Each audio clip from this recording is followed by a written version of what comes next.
6 jours après Moscou, direction Paris. Le président malgache Michael Randrianirina a été reçu ce mercredi à l'Elysée par Emmanuel Macron. Il s'agit de sa première visite en France depuis sa prise de pouvoir en octobre dernier. Un déplacement scruté de près entre rapprochement avec la Russie et coopération historique avec la France. Madagascar semble jouer la carte de l'équilibre. Plus de précisions avec notre envoyé spécial Gaël Borgia.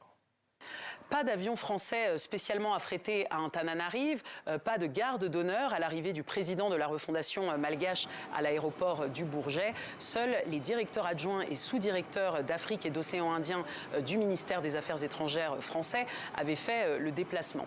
Alors 5 jours à peine après la visite du colonel Randrianirina à Moscou, eh bien, les internautes se sont empressés de commenter le contraste entre les accueils français et russes. Il faut dire que c'est la première fois qu'un dirigeant malgache est reçu avec un tel faste par la Russie qui multiplie les offensives de charme envers Madagascar. Alors au programme de la visite du président de la refondation malgache à Paris, eh bien, un déjeuner en tête-à-tête avec Emmanuel Macron était prévu, ainsi qu'une réunion organisée par le MEDEF international et le groupement des entreprises de Madagascar pour déterminer les priorités en termes de coopération et d'investissement dans le secteur privé. Alors le climat devait être plus tendu qu'à Moscou, puisqu'il s'agissait aussi d'aborder des sujets épineux comme le projet Vouloubé. Il s'agit d'un immense barrage hydroélectrique dans lequel la compagnie française EDF est impliquée.